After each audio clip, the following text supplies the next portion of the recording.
আসসালামু আলাইকুম প্রিয় দর্শক, বিস্তারিত সংবাদের শুরুতে জানিয়ে দিচ্ছি ফ্রেশ প্রিমিয়াম টি সংবাদ শিরোনামগুলো। শুরুতেই সংবাদ শিরোনামগুলো জানাচ্ছি।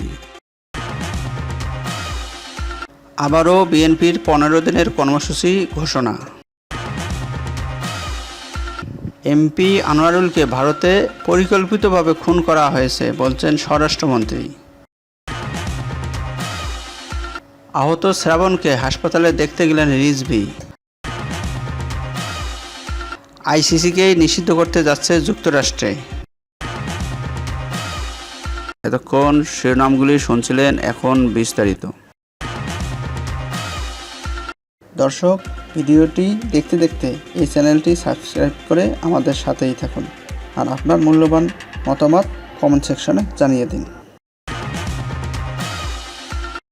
দলের প্রতিষ্ঠাতা ও সাবেক প্রেসিডেন্ট জিয়াউর রহমানের 43তম শাহাদাত বার্ষিকী উপলক্ষে 15 দিনের কর্মসূচি ঘোষণা করছে বিএনপি। আগামী 28 মে থেকে 11 জুন পর্যন্ত চলবে এই কর্মসূচি। বুধবার দুপুরে রাজধানীর নয়াপল্টনে বিএনপির কেন্দ্রীয় কার্যালয়ে যৌথ সভা শেষে এক সংবাদ সম্মেলনে এই কর্মসূচির ঘোষণা দেন দলটির মহাসচিব মির্জা ফখরুল ইসলাম আলমগীর। কর্মসূচির মধ্যে আছে 30 মে জিয়াউর রহমানের মাজারে পুষ্পস্তবক অর্পণ, সকাল 6টায় দলীয় কার্যালয় সহ সারা দেশে দলীয় পতাকা ও কালো পতাকা উত্তোলন, ড্যাবের উদ্যোগে নয়াপল্টনে ফ্রি মেডিকেল ক্যাম্প এবং মহানগর উত্তর ও দক্ষিণের উদ্যোগে দুস্থদের মাঝে খাবার বিতরণ এবং ছাত্রদলের উদ্যোগে আলোকচিত্র প্রদর্শনী। 28 মে ইঞ্জিনিয়ার ইনস্টিটিউট আলোচনা সভা, 31 মে নয়াপল্টনে দোয়া মাহফিল। এছাড়া সারা দেশে মহানগর, জেলা ও উপজেলা খাদ্য আলোচনা সভা, সেমিনার, আলোকচিত্র প্রদর্শনী, রচনা প্রতিযোগিতা, স্বরচিত কবিতা পাঠ ও বইমেলা প্রদর্শনী প্রভৃতি। বিএনপির প্রত্যেকটি অঙ্গ সংগঠন আলাদা আলাদা করে কর্মসূচি করবে। মহানগর উত্তর দক্ষিণ প্রতিটি ওয়ার্ডে দুস্থ ও অসহায়দের মধ্যে বস্ত্র ও খাদ্য বিতরণ এবং দোয়া মাহফিল করবে। সংবাদ সম্মেলনে মির্জা ফখরুল ইসলাম আলমগীর বলেন, আজকে এই মহান নেতা, বহুদলীয় গণতন্ত্রের প্রবর্তক, আধুনিক বাংলাদেশ নির্মাণের মহান পথ প্রদর্শক শহীদ প্রেসিডেন্ট জিয়াউর রহমানকে স্মরণীয় করে রাখার জন্য আমরা আগামী 28 মে থেকে 11 জুন পর্যন্ত কর্মসূচি ঘোষণা করেছি।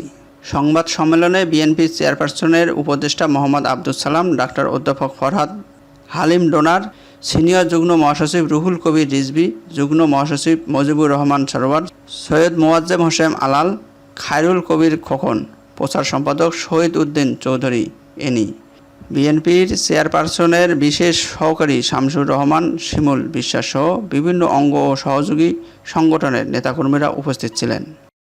ঝিনাইদহ 4 আসনের সংসদ সদস্য আনোয়ারুল আজিমের আনারকে ভারতে পরিকল্পিতভাবে খুন হয়েছে বলে জানিয়েছেন স্বরাষ্ট্রমন্ত্রী আসাদুজ্জামান খান কামাল। বুধবার ধানমন্ডির বাসভবনে সাংবাদিকদের একথা জানান তিনি।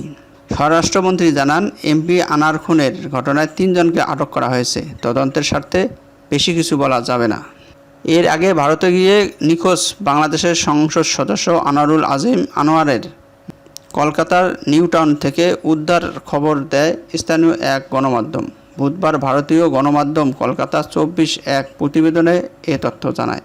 সীমান্ত এলাকা ঝিনাইদহ 4 আসনের টানা 3 বার সংসদ সদস্য ও কালীগঞ্জ উপজেলা আওয়ামী লীগের সভাপতি ছিলেন আনোয়ারুল আজিম আনার। গত 19 মে এমপির ব্যক্তিগত সহকারী আব্দুর রৌফ ছিলেন।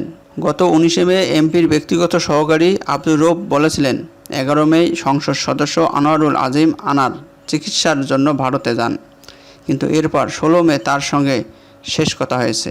গত 19 মে ডিবি কার্যালয়েও যান আনোয়ারুল আজিমের মেয়ে মুমতারিন ফিরদৌস ডরিন।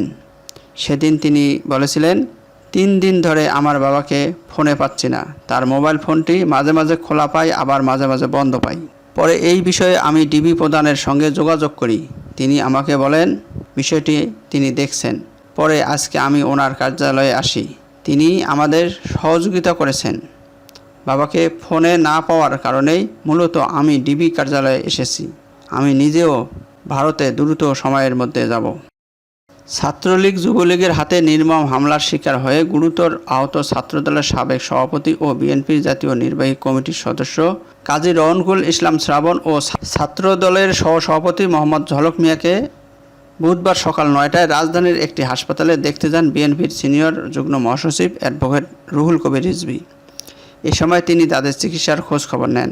ছাত্রলীগের বর্বরোচিত হামলার তীব্র নিন্দা জানিয়ে বিএনপির সিনিয়র যুগ্ম মহাসচিব বলেন, রক্তপিপাসু ডামি সরকারের মধ্যে দেশব্যাপী ত্রাসের রাজত্ব কায়েম করেছে ছাত্রলীগ যুবলীগ। দেশের প্রতিটি শিক্ষা প্রতিষ্ঠানসহ সারা দেশে খুন খারাপি, ভাঙচুর ও জুলুমের রাজত্ব কায়েম করেছে তারা। তাদের দৌড়াতে দেশের মানুষ এখন বাকরুদ্ধ। নারী পুরুষ সহ সমাজের তরুণ সমাজ তাদের দ্বারা আজ আক্রান্ত। তিনি বলেন, হামলা করে, নিপীড়ন, নির্যাতন করে গণতন্ত্রকামী মানুষকে দমিয়ে রাখা যাবে না। তিনি অবিলম্বে আওয়ামী লীগ সন্ত্রাসীদের গ্রেপ্তার ও শ্রাবণের সুস্থতা কামনা করেন। প্রসিকিউটর করিম খানের ইসরায়েলের প্রধানমন্ত্রী ও 3 হামাস নেতার বিরুদ্ধে গ্রেপ্তারি পরোয়ানা জারির অনুরোধ পরিপ্রেক্ষিতে এই আলোচনা শুরু হয়েছে।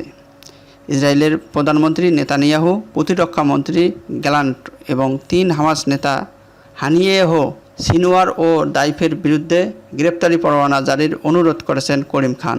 মার্কিন প্রেসিডেন্ট জো বাইডেন বলেছেন, আইসিসির বিরুদ্ধে নিষেধাজ্ঞা জারির ক্ষেত্রে রিপাবলিকানদের সঙ্গে একযোগে কাজ করতে আমি রাজি।